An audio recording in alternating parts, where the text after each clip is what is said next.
Yes, welcome to episode 23 of Creativity Conversations. And today I have the distinct pleasure of talking with Donna Hollinshead. Donna, welcome. Thank you so much. It's an honor to be here. Oh, it's going to be fun. So, if you haven't been on this call before, we are redefining and re examining the nature of creativity.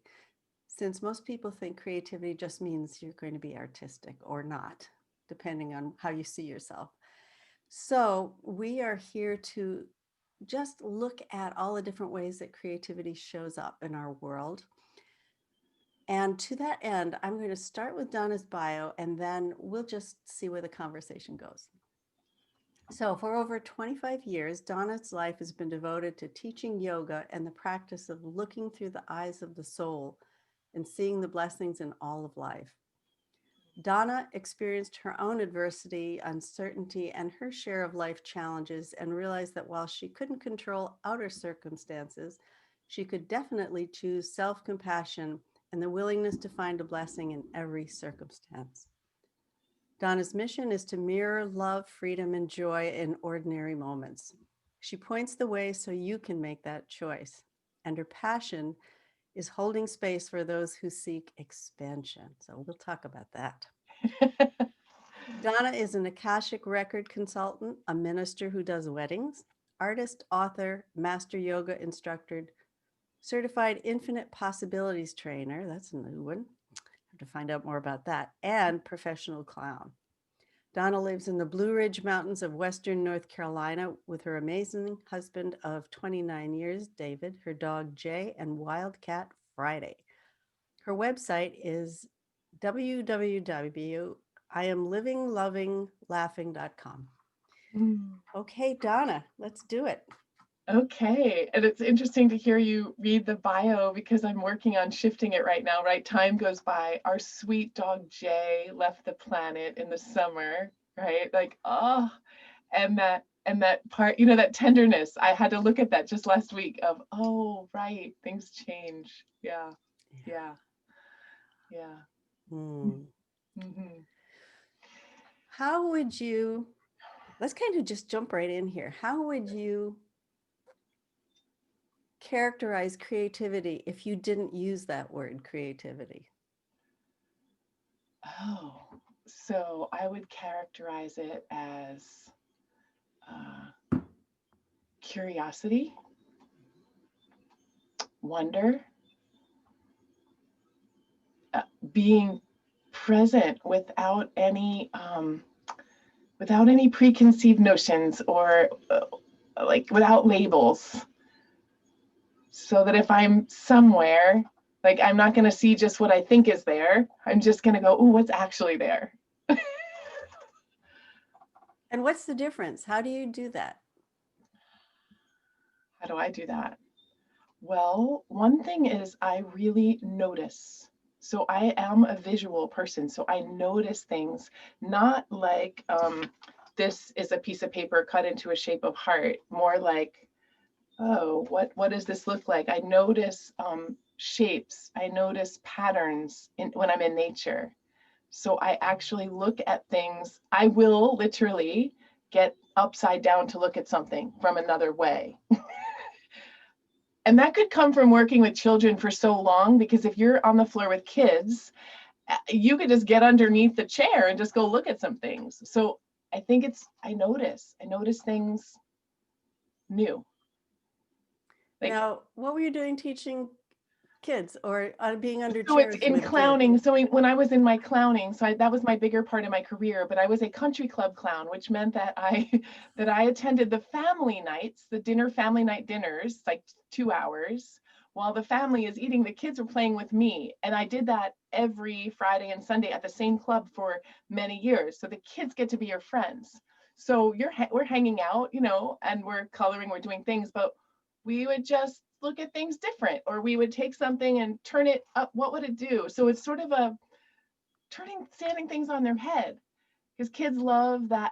So imagination is probably another way I would say. Yeah. And not holding to something being what it is because someone said that's what it was. Hmm. Like I love using things for what they're not made to be used for. Give me some really pretty duct tape and watch me make a purse. Serious, right? Were you always this way, this kind of creative way, or did you find that there were points in your life or a turning point where you suddenly realized things could be more fun, things could be more interesting, more adventurous? That's an interesting question. So I think I've always had an imagination and like to play in that way. So from the time I was small, like my first memory, my kindergarten memory, literally is the orange juice cans that we got to pour paint in and have it an easel to do like the tempera paint. Like that was something that, and some kind of messy way. So I think there was that. And so I followed it, but I didn't have the confidence to do anything really with it as far as, my career in life. However, I was the receptionist at a very young age that sat at my desk with nothing to do but answer phones and had markers and colored the envelopes of whatever cards I was sending. Like I couldn't help it. So I guess in a way, it's in me with color to definitely do that. As an adult, I I think that I saw that there were choices. I saw that there's a way to go down. I call it the grown-up way, which is more serious and do this and you must. And in fact, when I was taking a typing course, this pretty much sums it up. Taking the typing course, because I would earn more money as a secretary if I took typing. FRFJUJ, FRFJUJ. And then the line we typed was anyone can type. Yeah, anyone can type. As soon as I typed that, something in me went, oh, well, if anyone can type, I don't really need to type. There's enough people typing. And I stopped and said, oh, that's just really not for me. So in those ways, I think I do look through those eyes. And in challenging situations, I see it as looking for what is in it that's for me. So for me, it's not looking at anything that happens in life as against me, so that if something is occurring that is more serious, it's like, well, okay, this is what's true, what's for me, and how, and that's the part where I think creativity comes in, to choose what am I going to do inside. Did anyone influence you to be able to see this way? I would say that almost I feel as though I had some sort of little guardian angel that gave me some amazing teachers, from my kindergarten teacher, who is quite creative, to my art teacher in elementary school, and all the way like high school. My art teacher in high school gave me an easel at the back of the room because he saw how I loved to do things with art, and would not allow me to stay too long on anything, made me try everything, made me enter art shows. I was scared. I mean, 17, right? And just kept me on it and kept me on it. And so that had me try things that were scary and play with things. So that was an influence. And then, hey, believe it or not, my first husband, I was young when I got married first time, also like kind of kept pushing me to go try this other thing. So it had me tap into the creative thing that was my nature. And then I look to, I've had really amazing mentors. When I was a professional clown, I had a mentor. I was a natural face painter. And so it's like the universe, I'm saying it that way because I don't know how else to say, something that went in front of me would be a teacher or a mentor, and I would be ready and I would say yes. So there have been a lot of influences in that way. And my amazing husband now, who's really calm, he was the Mr. Clown guy, like oh my gosh, super calm, always going, yeah, go do that, go try that, okay. And then my mom was is always been my biggest fan. Um, but there's also another side of that, which was something as I've aged, maybe that has changed, which is as that creative, to be labeled as flaky, not consistent, not good at certain things, not too blah blah blah blah blah. And that's something, that I've looked at more of late to say, is that true, or is it just different? Yeah. Is it just that I see it different, and can I let that be okay? Yeah, that Right. is so important. That's really important. When I had Davy Beeler on, who's a good friend of Michael Neal's, when I first met him, we had a conversation about multi-potentialites. And I don't know if you've ever heard that phrase before. Yes. And Davy is really unbelievably multi-talented. And he had never heard that phrase before. And we got into this conversation about how his talents and his willingness to explore so many different avenues in his life have made him who he is. And most of us, it's changing now, but in the past, to be flaky meant you didn't stay with something for 30 years, right? Right. Or that you couldn't finish something, or that you just didn't know what you wanted to do. But actually, that definition, which is transformed from, I think the other word for it was scanner back in the Mhm. 80s, that was developed by a woman named Barbara Scher. Just shows you and indicates that there is nothing wrong with that kind of multi-interest, because you're those people who go from one thing to another, who become a lawyer, who then become a chef, who then become a landscape gardener, who then become a something else, are exploring things to the extent that it satisfies them and satisfies their curiosity. They don't necessarily have to be a master at it, but they get something out of that exploration. And when they're done, and they're on to the Yeah. next thing. But in our society, it used to be, it's less so now, although there's still an emphasis on being an expert, that going down one track for your whole life just doesn't make any sense anymore. It really, Yeah, and to it and me, I it's go so ahead. interesting because I it was put to me, so I put myself through business school to try to like help myself.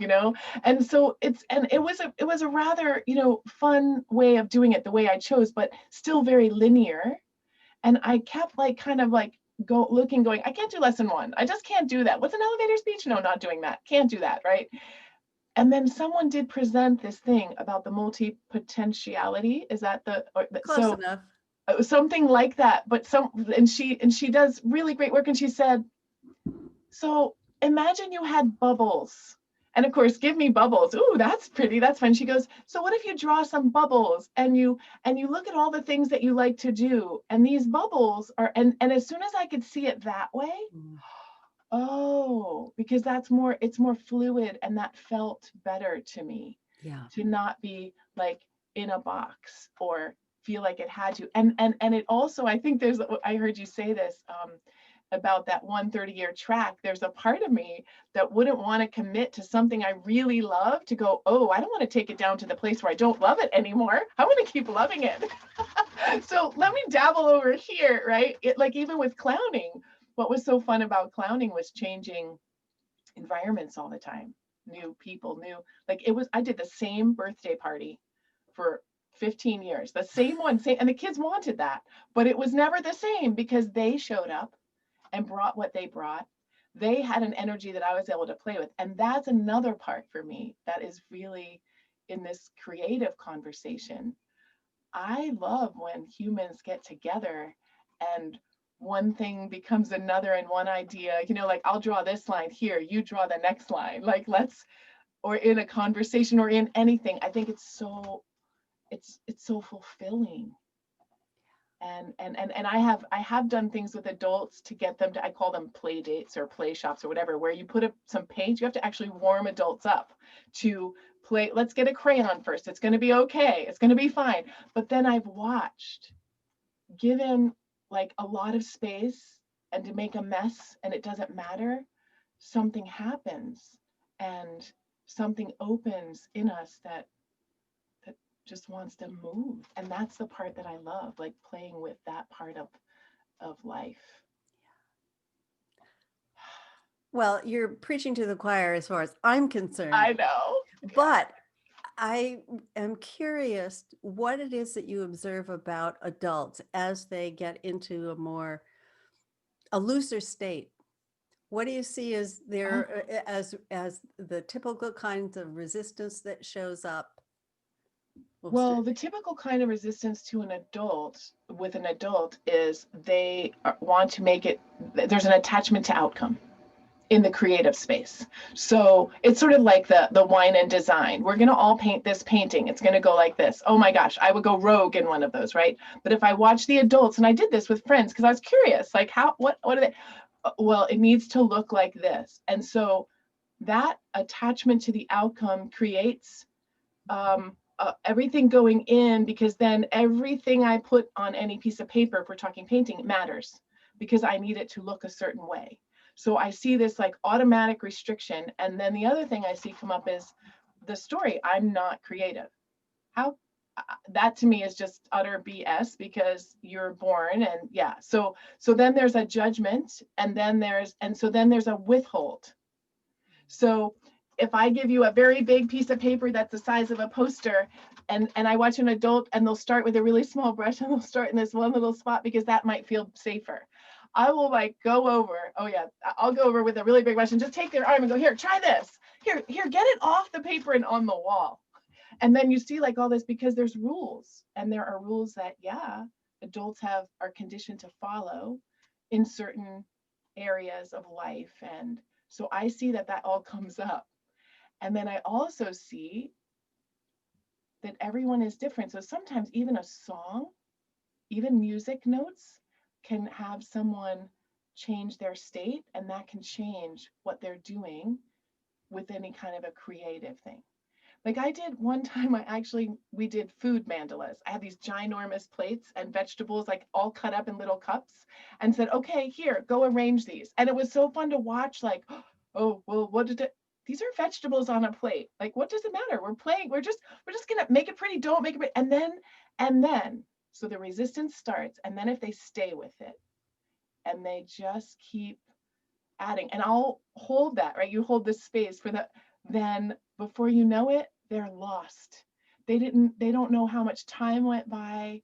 They don't know what happened. And then they're on their plate, and then maybe they're eating a vegetable. And then there's this love. I don't know. Like, so I think they start tighter, and then something shifts and they have more freedom. I mean, maybe in some systems they'd say that's, letting out your inner child. It really moves me, because when I see it, I see the original innocence and creativity, like just being allowed. Yeah. Yes. So one side we've got rules, and then the other side we've got freedom. Right. Interesting to see what needs to be eliminated or given permission in order to get to the freedom part, or at least more freedom. And it's a dance depending on life experience, depending on where one finds himself. And so I also believe it's something to be gentle and kind with, so that it doesn't, it's just like, oh, if you had a little kid and you were encourage them to be creative or whatever, and you gave them some things, you wouldn't judge whatever they did, because you would go, well, what is that, right? You never tell a child who creates anything with a drawing what you see. You ask them, what is this to you, right? Or if I'm looking at someone's artwork, what do I see, right? So there's a part of an adult taking off the labels and what we've been told to see or how we've been told to be, and that allows for some freedom. And I tell my clients and students, like, practice it like in the mundane. Like if you're making a sandwich, go about it in a way that is like, that is just, notice that. How are you doing that? Like, are you doing it in a certain way or the same way? Right? We're habit creatures. Right. Habit creatures. Right? And I see it with adults where creativity, it shows up in gardening, in cooking, in in parenting. Like there's room for it everywhere. It's not just art. I mean, some of us like that tangible, but it's not that. It can be in all the areas. Yeah. So how does it show up with the yoga classes that you teach? Well, so I have a specific training and there's a certain style of class, and I like to hold to that for the consistency, for students to know in their bodies where they are and how they're feeling.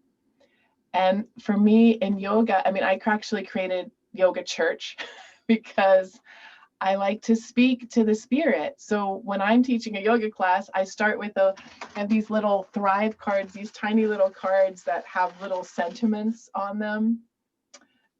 And so I just pulled one and it says, what do you enjoy doing? Got it. So there are these little cards. So I start the practice with a card that I don't know what it's going to be. I randomly pick it.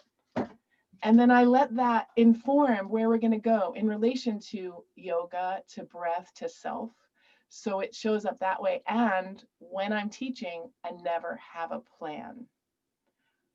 I check in with the group and the energy and where we are and I allow it to flow in a way that feels like right for the moment. And I don't question. There's a level of trust. And after teaching for so many years, right, your toolbox has a lot of tools in it. So it's like, okay, what's going to come out? And then and then after class, sometimes I'm like, oh, well, that happened. Okay. Yeah. So yeah. So being in the moment, being present, and not even taking for granted the body that you had yesterday is the same body showing up today. Because if you practice yoga a long time, a lot you can do by rote. Right. And not even think about it. So I like to call to being present in the practice, because that's where like the value comes. And then quieting, noticing, not even quieting, but just even noticing what's happening up in your head. Well, and all of that certainly gets in the way of being in the moment if you're up in your head, right?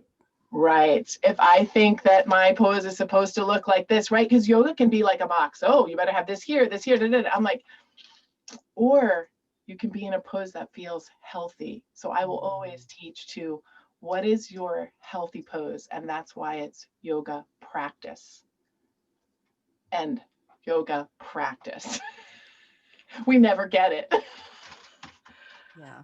And then I think have fun with it. What I hear and what you're saying is there's a willingness to follow a process of becoming, whatever that will mean, but not, Christy Halverson's favorite word, cottywomple, to travel confidently and towards an unknown destination. That's, to me, one of the perfect definitions of creativity. We have something in mind that we're going towards, but haven't nailed it down. And we allow whatever comes into our party space, our play space. Right. And we don't resist it. We work with it. Right. And I heard you say that, the willingness. So my spiritual teacher, John Roger, who's not on the planet anymore, one of the things that stays in me as like kind of an inner compass in life is the willingness to do creates the ability. And so if we only show up with willingness, the rest is done. And I believe that that's the way I show up in something that's very new, that I have no idea. I'm just like, and I'm also really willing to suck at things. So we have to be willing to not be perfect, right? There's that, but the willingness to do creates the ability. something inside of us. Yeah. Isn't that cool? Because what I hear in that is that there is something already present for us to be receptive to, regardless of the context. It could be a business meeting, it could be making the sandwich, it could be getting ready to go outside in cold weather, it could be how we're going to deal with the pandemic. Yes. Yes. And so I would add to that the willingness, and then I would add awareness. Because if I'm showing up willing and aware, then I'm not in my head. I don't have other ideas already. And then if I'm aware, I'm present. And if I'm willing and I'm aware and I'm present, whatever thing that I do, whether it's picking up a paintbrush or tying my shoe, it's coming from a place of, feeling alive, grateful. Like that to me is living creatively. Yeah. Now, you haven't said this, but what I am coming up with, what's coming to mind for me is that there is that openness is a pointer that there is always enough. There's always something coming down the pipeline, so that we're never without an idea. We're never without a possibility, except in the way we choose to look at whatever we're doing in that moment. And that is totally our choice. And as you said that, what came to mind, another, like I'm aware now in this conversation of some internal compass that I have. And I believe that that I'm a soul with a body, that this is a very small part. So when we're in this creative conversation, that's a more soul-centered piece of expressing here and experiencing. And then another saying, I might have it hanging right on or on an altar somewhere, but it's all you want to be, you already are. All you have to do is look within and recognize the reality of your own soul. So there's something in that for me that says like, oh, like we got a body. Wow. I mean, the act of birth, being born or giving, like that is the ultimate, like, and that's what's constantly happening here. So I see that as that willingness, but also that there is something else that's not quite as dense as I can, pat my own arm. It's the ethereal, it's the thing we can't see, it's the magic, it's the, it's that part that's and I I believe when we're willing and we're aware, it's present always. We can step out of it. We can step out of the awareness of it. We can turn from that. We can focus on something that isn't, that has more rules or but it's present always. And I think that's where the creativity is, that's where it's flowing. So for me in life, then it's about I'm not sure of the word, but to set ourselves free so that we can be more in alignment with that thing. Yeah. And then when you said what happens with adults, what I see is they have more peace. There's an ease even when the world is wobbly. You know what? It's occurring to me that one of the things that happens in that creative process is that being open like that gives us the opportunity to experience our true nature. So when we're putting all the rules and regulations and the shoulds and the shouldn'ts and do this, don't do that, we're bound up by it. But when we have something that frees us up, playing with vegetables, looking underneath the chair, it's it's an invitation to recognize what's already present within us. That flow, that ease, that peace of mind that's part of who we are beneath all the noise and the clutter and the must do this and shouldn't do that and be safe. I hear you say that, Nina, and the word, infinite wisdom, right? Yeah, we're wired for it. We are it. We are it. We're wired. We are it. Yeah, we are it, right? Here we are. Like, and somehow some part of us managed to get a physical form. Like, that's just sort of cool. Like, that was our okay, project 1, get born. Get in a body, see what happens next. You can do it. Right? I mean, and even in life and death, and I have, because I am a minister and I have been blessed to be with people during transition, to watch the dissolving. Like in someone that is awake and aware, there's like a dissolving because, oh, we got to leave the form now. we're gonna leave it. Okay, we had it, but it's got to stay. And so this is like this cycle, right? And even with any project that we do, it has a beginning, it has a whatever, and then, okay, now what? Next thing, right? It's never finite or concrete or you've arrived. Yeah.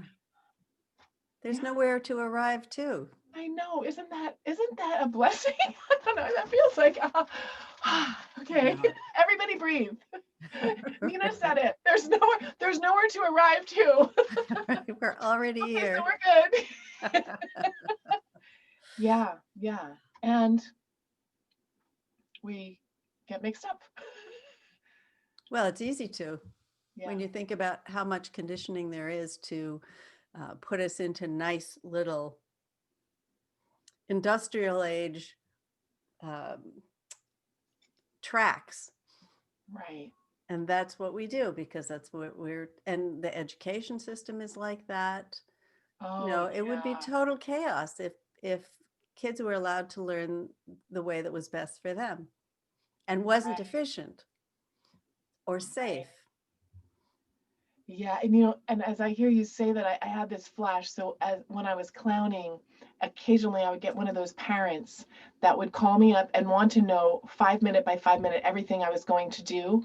And they wanted to do this at this time and this at this time. And I'm thinking to myself, my God, we're dealing with 5-year-olds. Okay. And I would say all the yeses to them. Sure, we'll do that. We'll do that. Knowing my job is that these people have a really great time. And this little person feels very, very happy and glad to be alive and celebrated.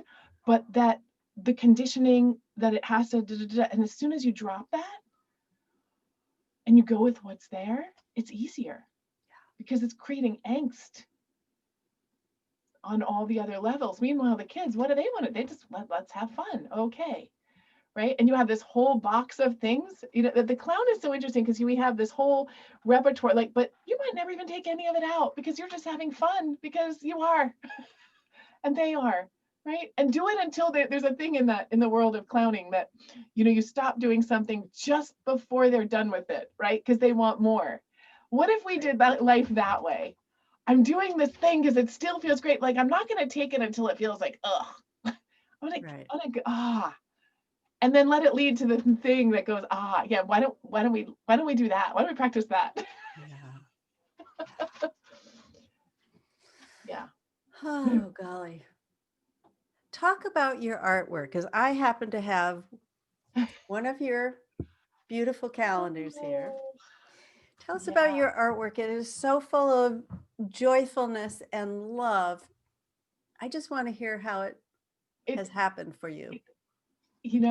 I have always loved painting, and I've always been willing to paint anything. And then my years of face painting, I really wasn't an artist then. I was really face painting because you do it, they wash it off. You do it, they wash it off, right? And it kept me in the creative flow. So when I sat down when my children got older and I decided, like, okay, I want to do the more art thing. I follow, so I have a desk in my bedroom that has a lovely window, and I keep my watercolors set up always. And I love crayons and watercolor because I like that the crayon will repel the watercolor. So love. I'm going to do a little ad here for the multicolored twistables. Like, oh, really fun. So I love to play with that. But I have all the things, all the markers, the Sharpies, all that, like, and that's just set up. I have a studio. I'm blessed to have a studio in my basement where I can paint t-shirts. I love painting fabric. I love the way fabric reacts to paint. And then I like to do big canvases. But when my sons moved out, I got another room, and that's the room where I put big paper on the walls and use tempera paint. And so, but I've never sketched. I've never sketched a thing.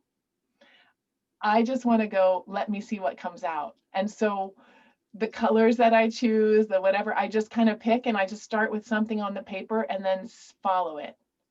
Some things I might just throw away because I go, oh, that was fun. Some might just be, and some things, but there's a love for me of the process that it resets me. It's like it feels magical. And bright color. My gosh, I don't think I could ever be one of those monochromatic artists.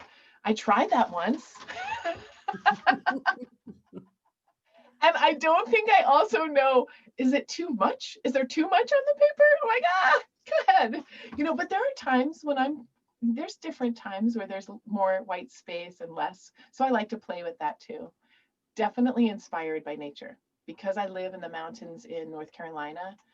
And I lived in Florida for many years. We didn't have seasons. So the seasons and the colors and the patterns in nature, like, amaze me. So if I go for a walk, I come back and there's things in me that just want to play with color and shapes and like that. So and I'm very two-dimensional in my art. Definitely paintbrush. Like, I've tried a few of those like sculpty things. That's not my jam. It's fun.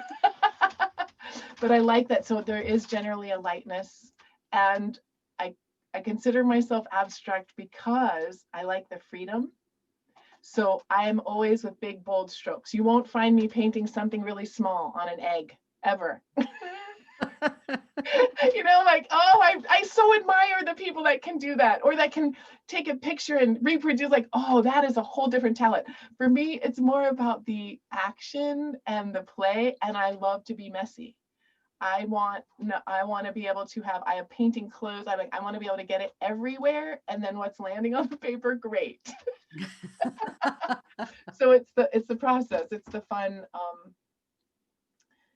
And I generally pick bright colors. I use white. I like sometimes to use black to just maybe do little afterthoughts. I think in the calendar, that's what I do. Like, I'll just, and I love to play with words. Like, if words have energy.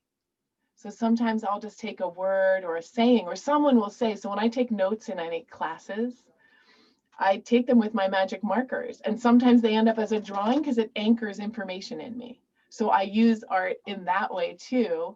And then I love using it to inspire. So I have a lot of friends around the world. And if I can create a piece of art and put it out there on social media or somewhere, and someone feels better because they saw it, that matters to me. But it's sort of like, if you squeeze me, all those colors and sparkles are going to come out. So I just have to keep them flowing, or I'll have like a backup. I don't know what would happen. My husband would be like, oh no. So I do paint.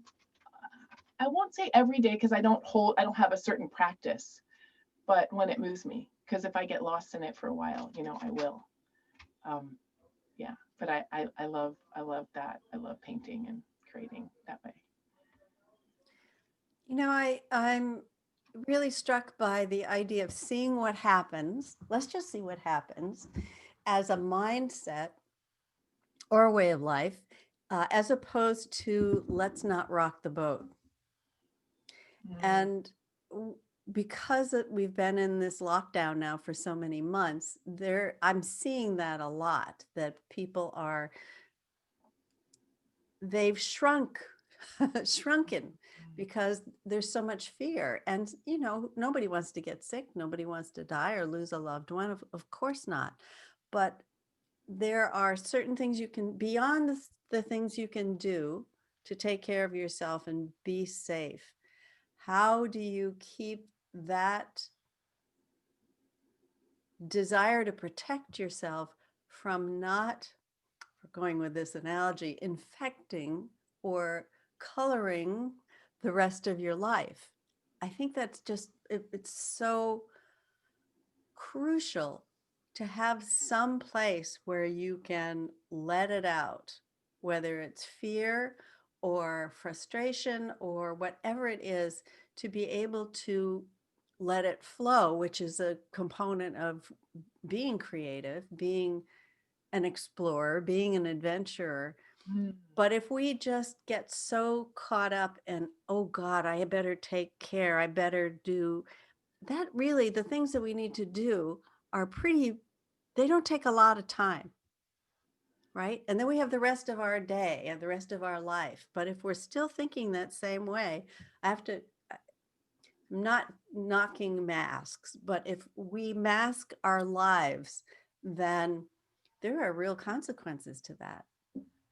Yeah, and it's what I see is that we begin to believe something different. Like it's the part of not being in awareness because we're projecting a different reality onto ourselves.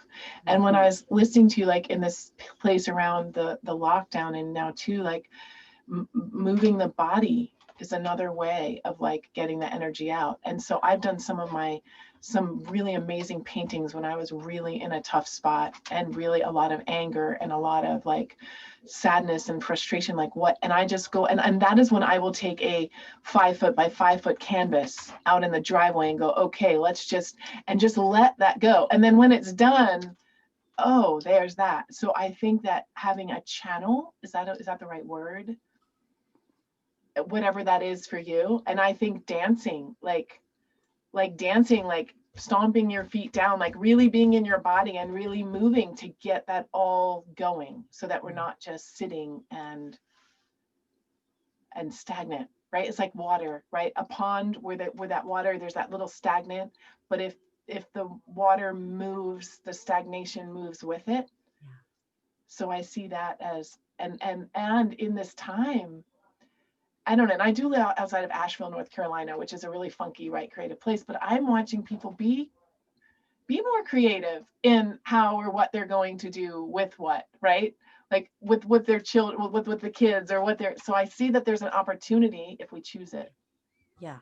And I think the choice is the operative word. And that is always ours. Yeah. Right? And so for me, it's like never imposing on another either, right? Because everyone gets to be where they are. But no, not but, and meeting ourselves where we find ourselves. And what's that one thing? What's that one small thing that we can tap into, right? Because it can be really small. Yeah. I mean, that simple, gosh, it's been taught forever, but where you use your non-dominant hand and just write something. I don't care if it's in color, but just write something with your non-dominant hand, because there's going to be something else that happens in you. That small something, write a note, like just that little thing. Yeah. And you never know what that one little thing will be. Right. So that's what I would say, that if we're in that space of thriving, I love the word thrive. And when I watch the garden, whether it's the weeds or the garden, there's a thriving. But if we're going to be in thriving, there's some part of us, or I'll speak for myself, that is willing to try something new, to do something differently.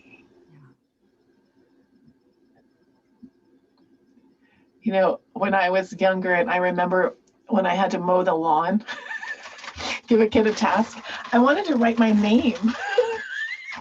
I wasn't asked to mow the lawn often after that, but I remember going, can I make my initials in the lawn?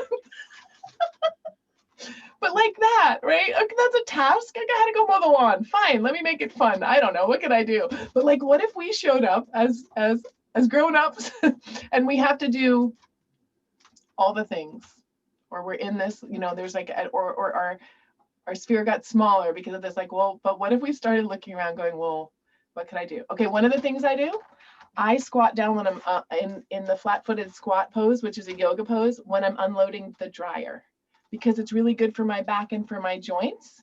And it's not something I enjoy doing, but I go, oh, okay, well, I have to unload the dryer. I'm going to fold these things. But so that's like a silly little thing.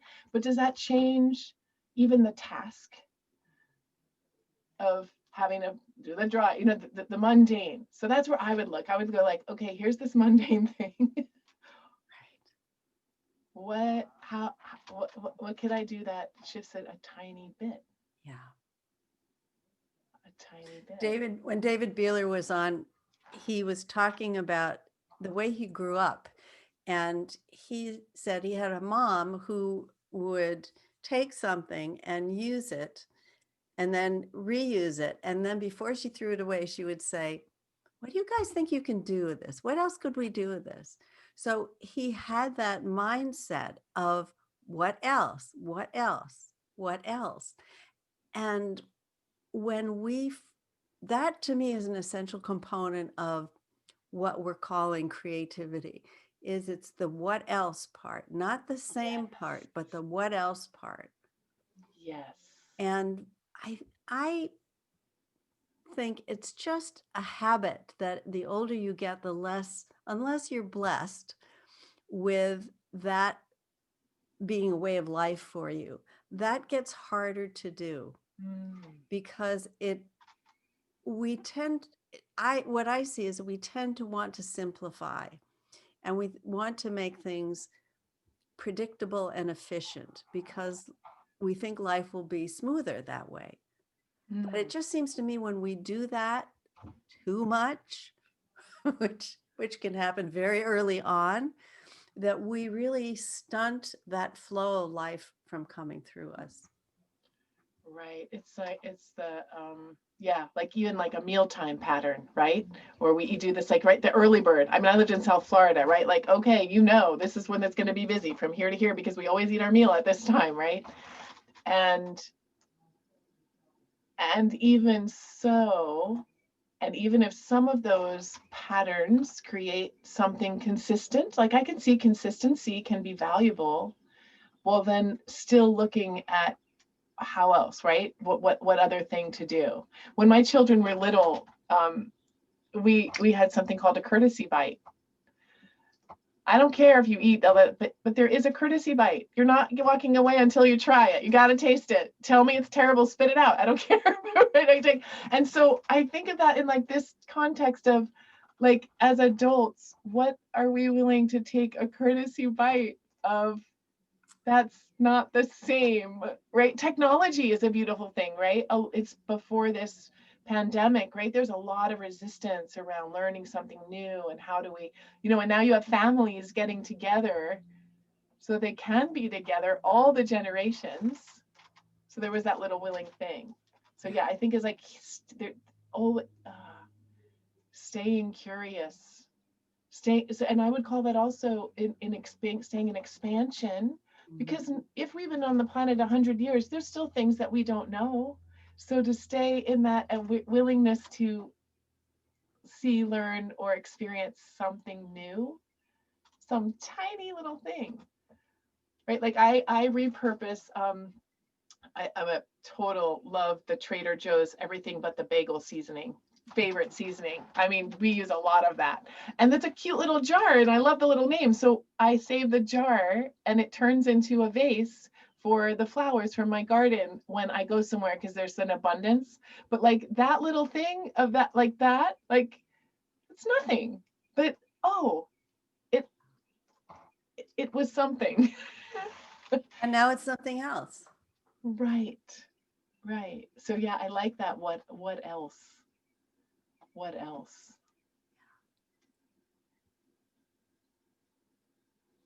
It's definitely related to aliveness. And I think for me, aliveness is a I don't know whether you'd call it an adjective or another, just another description of creativity. Because if we're doing the same thing over and over and over again, the same breakfast at the same time, the same lunch at the same time, the nap at the same time, the this at the same time, where's the aliveness in that? Now there is a force moving through us, but we have, as you were saying, we have choice, don't you think? And whether we're going to open the faucet all the way. Yeah, and when I hear you say it that way, it relates back to me as presence. So my husband and I have the blessing of being able to have our meals together in the way that we do our work. And we we make that little thing, the meal, our everyday, whatever, breakfast, lunch, dinner, like a celebration. Like, yes, we use cloth napkins.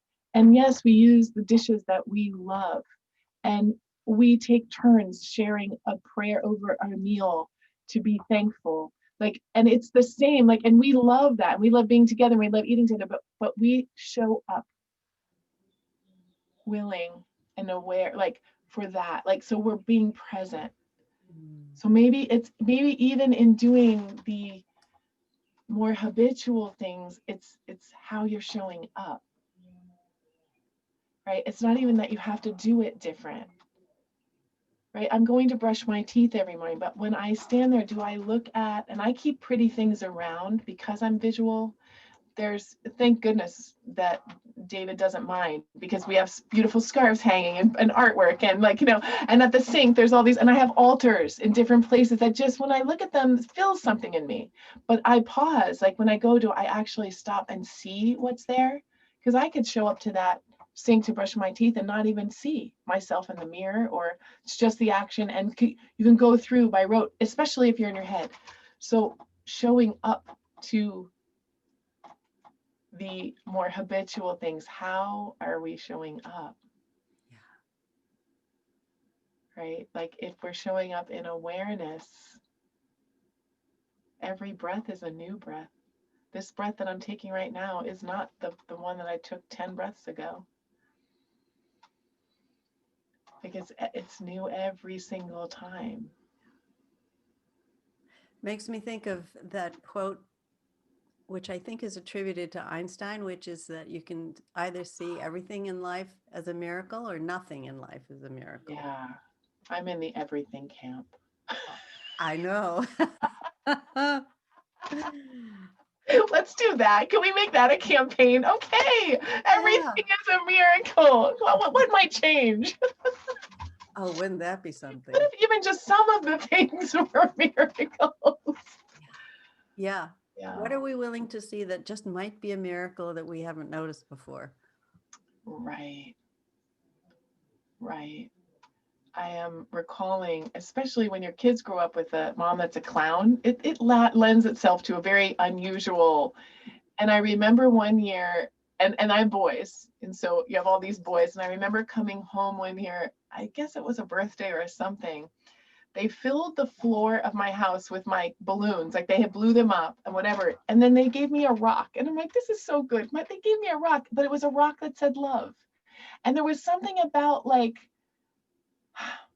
right? And I keep rocks around because like what, like I have these little crystals at my desk, right? Like just for energy, whatever. But if I stood and looked at this and all of its facets and its intricacies inside, and I just like I could say, yeah, that's just a rock. It's sitting there and never notice it. Or what's that? And what could it be? What else could it be? Right. And what else could it be? Yeah. Right. And so that's where we place our attention. I have a question for you. In the Sure. classes that you teach, whether it's yoga or art classes or your Akashic Records consults, what do you see happening to people who are, especially people who come from the professional world and they're pretty much buttoned up and have a already established routine for seeing the world, how they're going to get up in the morning, what they're going to do, how they're going to get to work, when they are given an opportunity to show up in a way that doesn't have restrictions on it, and can provide an opportunity for them to see what else is already in their life in that moment. How do you see them? Do you see an unfolding or a process that happens? Yeah, because I would say depending on the person, it's everyone's different, everyone's wired different, but I see that it's almost like if you were to take a jackhammer like and break up cement, right? Like something's going to happen, so it might start slow and be uncomfortable and feel kind of like but if they keep following it, they're lighter. Like I actually can watch someone come in with a heaviness and be more, victim is a kind of an interesting word, but like more like things are happening to them, to when this wakes up that nothing changed and everything changed because the circumstances stayed the same, but they show up different. So there's more freedom and more peace. And then it's a part, I see this sort of, I'm going to say joy. I don't know that that's the right word, but like of, oh, I remember me, because there was a time when I was really connected to that. And I'm not talking like that you have to go through all your childhood stuff. Like I know we've all had our things and some people didn't even have happy childhoods, whatever. But there's something in you that knew something else before we started getting conditioned or being conditioned or conditioning ourselves, whatever that is. So I see them coming out of the conditioning and having, I say the word peace because it is a quietness. It's not an exuberant, like it's a quiet, like all is well. All is well. Like that's a settled, right? I mean, I love to play in the joy, but there's something that's much deeper, like underneath that. It's not the emotion, like our happy, joyful. It's not that. It's like, yeah, all is well. And when they can connect to that inside, then things start looking different. And then maybe they make one small different choice. And the other thing I see is when adults are willing to do this, then then can they have the awareness to let others be and do who they are. Because if it's not coming from that, then I want to control you to get what I'm looking for. So when they're having that and when they're given that, there's a freedom. And I've seen it with people, like in relationship is a great area, right? Or with work things. And so, yeah, a freedom and all is well.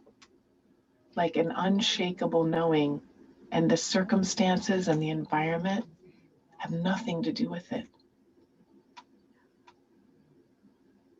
Right? And that's like, you have to be willing to kind of sit in something that's a little more quiet underneath.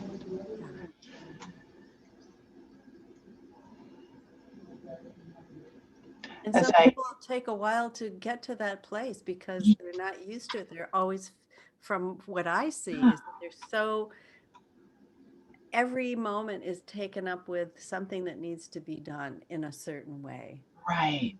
And so for me, even because I like to play in the land of joy and and I love to do all that, right? But believe it or not, like in my home life, it's very quiet. We spend a lot of time in like the more quiet space to stay in that connection. So I'm a meditator, right? Like, and every day I unplug from all of this shiny. And that allows for, back to the freedom, back to something quiet.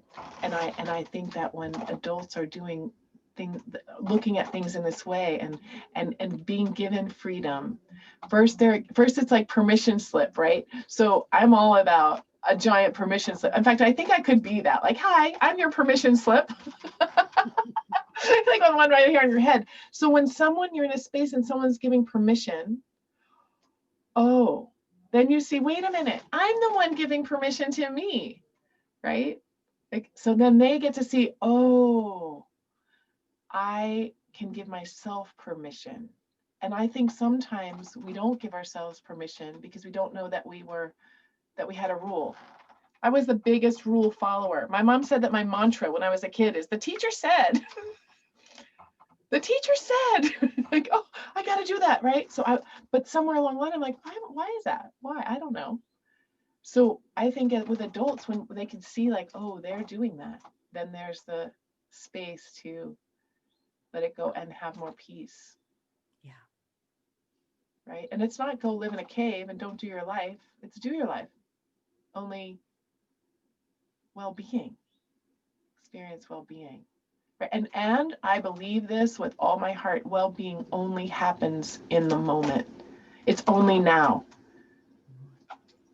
It's not the past. It's not the future. My well-being can only be one moment at a time. Yeah. And there's never any other moment but now, right? Right? Here we go. Right? These conversations that go in that circle. Right. And there's a piece too, as we're even having this conversation, it's all a lie, right? Because we had to use words to try to give meaning to something because we're humans and that's what we do. And that's what brings me to why I love creativity for me as an artist with a brush, because there's no words. Mm-hmm. It's just an experience and it's happening. Yeah. That's it. Now that's freedom, to have an experience and just let it be happening without labeling it or saying, this is what it means, or this is the kind of person I am, but just to be experiencing. And that for me, the way that what feels true to me is that's what my soul, like that's what my soul came to do. It said, let me take the body because I want to have some more experiences. Can't get that when I'm just in a more ethereal form. Okay, what are those? I'm not going to like them all. So experience.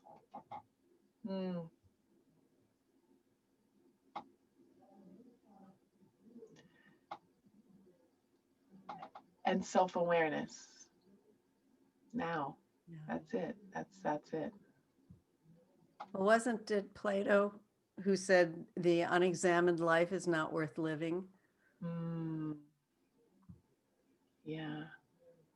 I also find great wisdom in those that have spent a lot of time in nature. Mm-hmm. Like really being in nature, not just, walking and blah, blah, blah, blah, blah, like really being. I've been doing that more, like quietly just sitting. There's so much happening.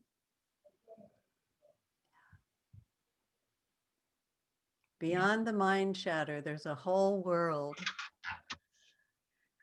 Yeah. Yeah. I appreciate you, Nina. And you. And these conversations, like, what a blessing. And for me. And hopefully for everyone who gets to listen.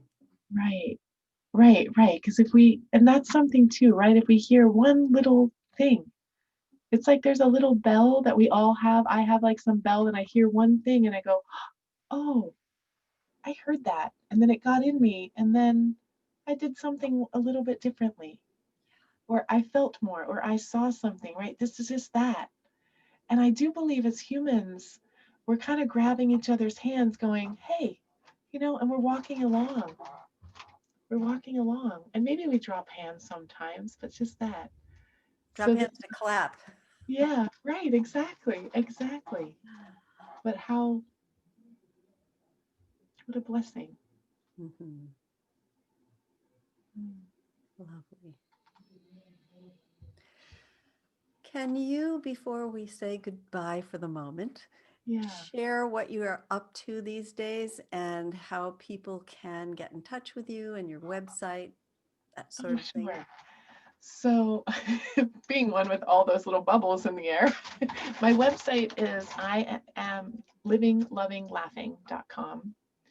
And I have a membership to Donna's Yoga Church. So I teach twice a week.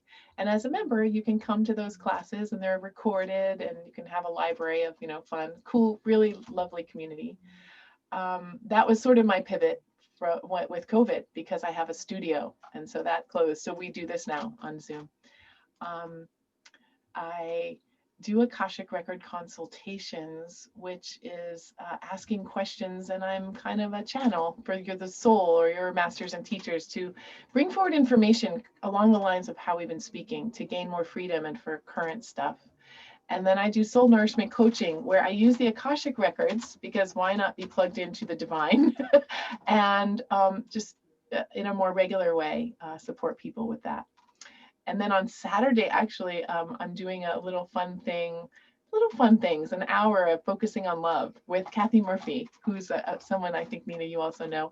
So I like to collaborate so that we can do even short gatherings to get together with a focus on something that feels good, to take a time out from all the negativity. And then my art products, they are going to be available one day. There's a few things on my website, but I have that, I'm always pulled to draw more, paint more, I have postcards, I have a few things, but they'll keep, they'll keep going. I'm still playing with that. Yeah. And I enjoy meeting, engaging with willing souls. Yeah. Yeah. That's the name of the game for being creative, right? Yeah. Being a willing soul. Exactly. That's it. Oh, that's lovely. Well, thank you so much for being on this call. Thank you. What a gift and what a pleasure. Thanks for having me. Thank you. Talk to you soon. Okay. Thanks, everyone. Yeah, thanks. Bye for now.